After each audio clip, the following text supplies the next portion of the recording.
Hello there and welcome to UNET Plus Weekly Show, You Talking to Me. Today we're going to talk about homophobia in Europe, and in front of me I've got Mrs. Lunacek from the Greens. Hello. And Mr. Janusz Wojciechowski from the Conservatives. Hello and welcome to this debate. Hello, thank you for inviting us. So first of all, Mrs. Ulrike Lunacek, how is gay and lesbian considered in your country? So you're from Austria. Yes. So how is the situation there? Well, there we have had a long fight for many years. I was the first Austrian politician to be open about being a lesbian myself, almost 20 years ago. There was nobody else around at that time. So I found it important to say that in order to make people see that lesbians and gays are everywhere, in every strata of society, in every class, in every business, in every ministry, in every school. And so that people lose fear of us. So in Austria we have come a long way. Since 2010 we have a partnership law which is quite wide-ranging. The thing that is still excluded is adoption of not your own children, sort of the children of others. No, it's a civil partnership. Okay, yeah? and you, Mr. Wojciechowski, in your country, in Poland, how is it? Gay marriage are acceptable or not? Or? According to the Polish constitution, acceptable is only marriage between man and woman. This is the clear solution, constitutional solution. And only one political party, left party, wants to change constitution, but generally this constitutional solution is accepted by the majority of political parties and majority of Polish society. The homophobia, in my opinion, in my point of view, is not big. It's not serious problem in Poland. Okay, but so here in the European Parliament, in the beginning of the month, we voted, the Parliament voted a non-legislative text to tackle homophobia in Europe, and that was your plan, Mrs. Lunacek, and some Conservatives were against it, and you were part of them. So why did you vote against it? I voted against generally, I accept the no discrimination for the homosexualists in all areas. Then no discrimination in health, no discrimination in education, no discrimination in employment. It is not it should be generally acceptable. But the problem is I think that in this text there is try to promote homosexualism. So you mean what? What promoting? So the problem is I think that the problem of homophobia is that is public presentation of sexual orientation. My point of view is that sexual orientation should be treated as a private matter, personal matter, not for public presentation. So it has to be. The problem is that, for example, there was a problem in my country, in Poland, the pride marches of homosexualists. It was the reason of conflicts, but not the sexual orientation was problem, but the promotion of the sexual orientation, public presentation of sexual orientation. Do you agree with that? Do you think it's promoting your colleague? I was at Europride in 2010 in Warsaw, and I've been at many prides all over, and it's simply the fact, and I know that as a lesbian myself, that it's so important for us to be able to walk in the streets, also hand in hand with our loved ones, without being afraid that somebody would harass us or would even beat us, which happens every day on this continent. I'm sorry to say, in many countries, also in mine, also in the very open ones, like the Netherlands or so. 60% people. Yes, there was a study by the European Charter, the European Agency of Fundamental Rights, which said that when 93,000 LGBT people, lesbian, gays, bisexual, transgender, replied. And when you say that it's promotion, it's simply a fact of making sure that we exist. As I said before, lesbians and gays have existed all over history, in all countries, in all regions, everywhere. And you know what it is to live with fear? I guess Poland, coming from a country where Solidarność fought in order to get over communism, you know what fear means. And I think nobody should live with fear. And when you refer to education, for example, you know, the only thing we ask in this report, and I have it here with me, is that in a method of that the Commission should help member states to share best practices. It's simply a reality, and I think nobody should go against wanting people to live without fear. But maybe, Mr. Wojciechowski, maybe you talk maybe more about that's not the EU matter, and it has to be kept like education, families, and everything has to be kept at national level. No, but I'd like to answer for Ms. Lunacek. Yes. But in each country, sometimes happened acts of aggression against the homosexuals, but there is a lot of reason for aggression. There is the political sympathy, this reason of aggression. In my office, my coworker, what kind of aggression do you refer to? My coworker was killed 2010. The reason was political hate. Against him for being gay? No, he was not gay. He was. I like to say that there is a problem, hate for homosexuals, but it is not the most important problem. We have the problem of political hate, for example, and they are people who are aggressive. For them, homosexuality can be reason of aggression, and other reason, sometimes without reason. But don't we have to do something against that? No. Against what? Against hate? And against this kind of aggression? Hate. Each kind of hate, each kind of aggression should be punished, is not acceptable. Each kind of aggression, yes, for homosexuals too. But once again, sexual orientation should be treated as a private matter. Yes, I don't agree. No. I'm very sorry. Private matter, you mean also from national governments and not from the EU. So the EU has nothing to do with that. Is that you wanted to mean? Because a lot of we have the national law, national regulations. They are in this law. There is no discrimination by the sexual orientation. Nobody is discriminated by the national law. There is no necessary to change something in the national law, and this resolution is not necessary, not needed for our law. I'm very happy the resolution passed with the right thing, because it is important to have a roadmap against homophobia. Would you say the same thing if it comes to like Roma people, or people with disabilities, or Jewish people, or people of other minorities? It's simply a fact that already exists, like there is a roadmap in order to prevent discrimination of people with disabilities and of Roma people. That exists. We simply want the same. And sorry, when you're saying we should go back to the closet, we should hide in our four walls and not be open about it, this simply provides more aggression. There are so many gays and lesbians all over the place, So I think it's simply a method of modern Europe, and Poland is a modern European country, and all of Europe is, where we have to tackle employment. Sorry, we will come back to the text. I mean, the text, it's a non-legislative text, so we have to remind it. So it's not by imposing rules to the member states. So it's just to make recommendations. So what do you think this is the fear? There are fears about a lot of conservatives voted against it. So what is exactly the fear? Do you think it's more like we have a conservative waves of focusing on families and things like that in the European Union?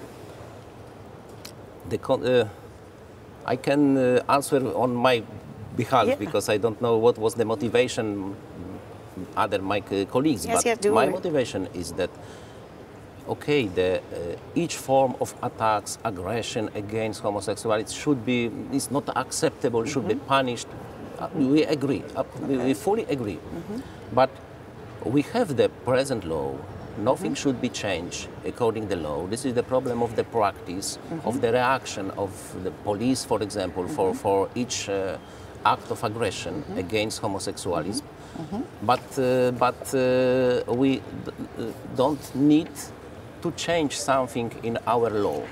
Sorry, that's exactly, we're not talking about a law, Of course, we want the directive on access to services to be implemented, which is stuck in Council. Yeah? But there is a European directive against discrimination in employment. We just ask here that these things are really implemented by member states. And when you talk about the police, we're not asking any laws. We're asking that there is an exchange of information between police, how to deal well with people who are lesbian and gay, who have been victims of aggression.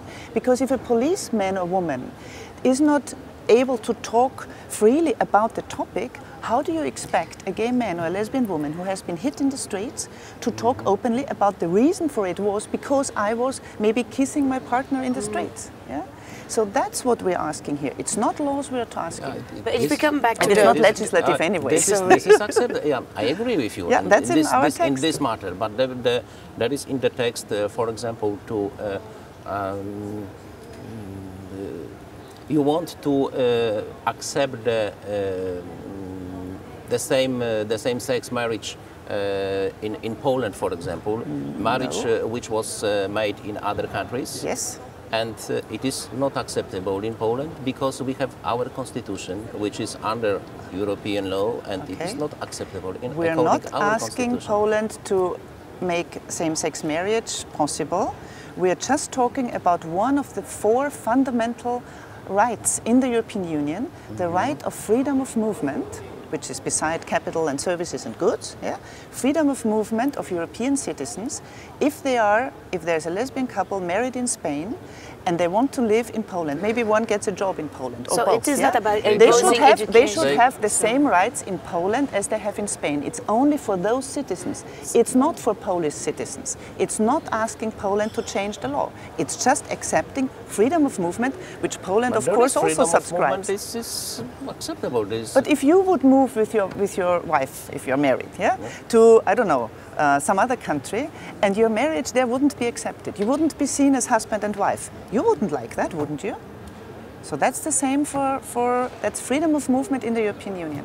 No, but respecting the constitution. For sure. Yeah. Nobody Everybody is changing should respect your constitution. Not only European law, not only fundamental rights, but the constitution in member states too. It's important. Yes, but nobody will change your constitution for that. You just need to accept that they have the same rights. That's the fear in your... According to you, that's the fear that there is a change in the constitution? It's your fear? Or?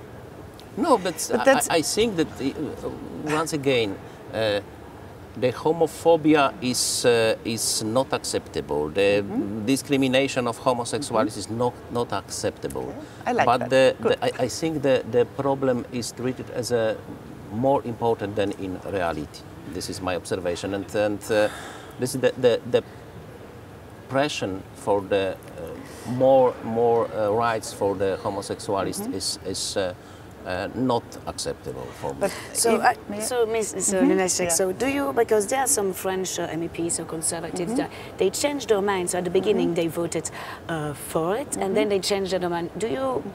Do you understand that? How can you explain that? Do you think there is a pressure behind it from national governments because of the upcoming elections? What do you think? I think there was, but may I just respond shortly to that? You know, in Poland, now, you have 2 people as members of the Same who are representing the LGBT community. It's Robert Biedron, an openly gay MP, and Anna Grodzka. Of course, you know them. Good example. And they have been and they have been asking for a registered partnership, for a law on that. That I think would be in accordance with the Polish constitution. That would be great to have that. And again, my resolution is not going against any national law or constitution. And on your question, we have had quite some support, let me start with that, from some people in the European People's Party. The rapporteur, the negotiator, was a colleague from Malta, and she was very helpful in trying to also talk inside the European People's Party to make sure that at least some would support it. With the French, yes, I had the impression that on the day before the vote, quite before the day of the voting, quite a few had been expressing their support. And then what I heard, there was quite some pressure because of the movement against the marriage, same-sex marriage, which the French government luckily and the majority in Parliament luckily have done. And I think there were quite a lot of pressure. So only 2 of the French EPP members then voted in in favor. I regret that. Nevertheless, we got the majority. Did you change your mind, or did you expect to vote for it before and then you changed your mind? Or? You No. there was. I have a clear opinion in this subject. And okay. And coming back to this upcoming elections, do you think homophobia as immigration, for example, is another big focus that the conservative parties will take it over? It could be. I mean, there is quite a movement of some, I would say, really radical people in some Christian communities, which are organizing and mobilizing. I got around more than 40,000 emails the vote before the elections protesting against my report, with totally unfounded things like lesbians and gays would then have a veto right at European Union level, which, sorry, makes me laugh, because, I mean, who has a veto right? Member states have one, but no group has one. And there were really wrong things in there. It is something that concerns people in Europe. It concerns lesbians and gays who are victims of harassment, of just being scorned about, and like of being afraid to tell on Monday morning in the office who they went to the movies with on Sunday evening, when they talk with their colleagues. That's something that has to be changed. That's why it needs people who openly speak about it, and that's why it needs a roadmap against homophobia. So, in the European elections, I hope it's not going to be a big topic. I'm afraid some of the really, sort of, I would say, really very fundamentalists and extremists would want to go on that.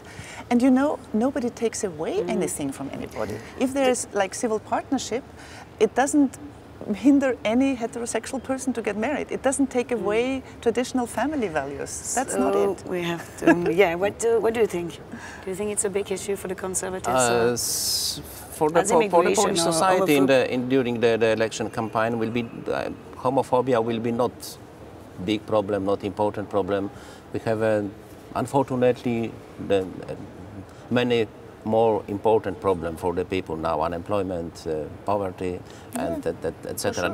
It will be the main problem in the election campaign to the European Parliament and to the next election campaign. The same. This is the problem. I treat this problem seriously, but it is not the most important problem in Europe now. We have the problem with demography, for example, the problem that in few words, because we're going to finish really quickly. We need special pro-familiar policy we need in European Union. But homophobia is not the most important problem. All right. Okay, maybe a last word for you. If you have to describe in one word homophobia in Europe, what it will be? An adjective. An adjective. Well, not an adjective. It's fear of living your love life in an open way, and that has to be tackled. We have to fight against that. Okay, thank you. Thank you to both of you to have been in this debate. And thank you to all of you to follow us. See you next week.